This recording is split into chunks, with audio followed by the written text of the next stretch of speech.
Hello everyone, আজ আমার জেঠু দীক্ষা করবো, তাই আমি সকালে উঠে স্নান রেডি হচ্ছে এখানে যাব বলে। আর হ্যাঁ, তোমাদের একটা গুড নিউজ, আমার বৌদির কিন্তু দুটো বাচ্চা হয়েছে, টুইন, দুটোই ছেলে। মা হওয়া যে কতটা কঠিন সেটা হয়তো বৌদিকে না দেখলে বুঝতে, আমরাও দু বোন, কত কষ্টই না আমাদেরকে মানুষ করেছে মা। তারপর জেঠু বাড়ি চলে গেছে, গিয়ে দেখি এখানে গীতা পাঠ হচ্ছে, তাই বসে বসে আমি শুনতেছি। আসলে মা বাবাকে ছাড়া কোনো কাজই সম্পূর্ণ হয় না, তাই আমার ঠাকুরদার ঠাম্মাও কিন্তু এক সময় ঠাকুরদার ঠাম্মা আমাদেরকে ছেড়ে চলে গেছে 7 বছর হয়ে গেল। একটা বংশের যেহেতু নিয়ম আছে, তেমনি আমাদেরও বংশের একটা নিয়ম আছে। আমার ঠাকুরদা বৈরাগী ছিলেন, তাই আমার জেঠুর অনেক দিন থেকে ইচ্ছে যে বৈরাগী হবে, যেহেতু আমার বাবারা হচ্ছে 5 ভাই 5 বোন। আর হ্যাঁ, এটা কিন্তু আমার প্রথমবারের অভিজ্ঞতা যে আমি সামনে থেকে দেখতে পাচ্ছি যে প্রথমবার কিভাবে বৈরাগী হয়, সত্যি। আর হ্যাঁ, তোমরাও আশীর্বাদ করে দিও, তোমরা নিয়মগুলো দেখতে থাকো কিভাবে হয়।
রাষ্ট্র পাদুকায় মদা সাধু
নম কুমণ্ডলং পবিত্রং গঙ্গা বাড়ি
নুড়িতে বাসুদেবময় মা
ভগবান শ্রীকৃষ্ণের যিনি মিত্র ছিলেন সুদামা, সেম নিয়মটা নাকি আমাদেরও ওরকম হয়।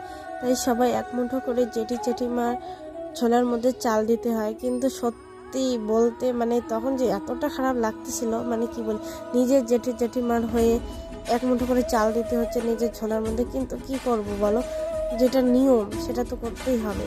তাও আর কি সবাই আমরা দিতেছি, এটা যেহেতু আমাদের নিয়ম তাই করতেই হবে।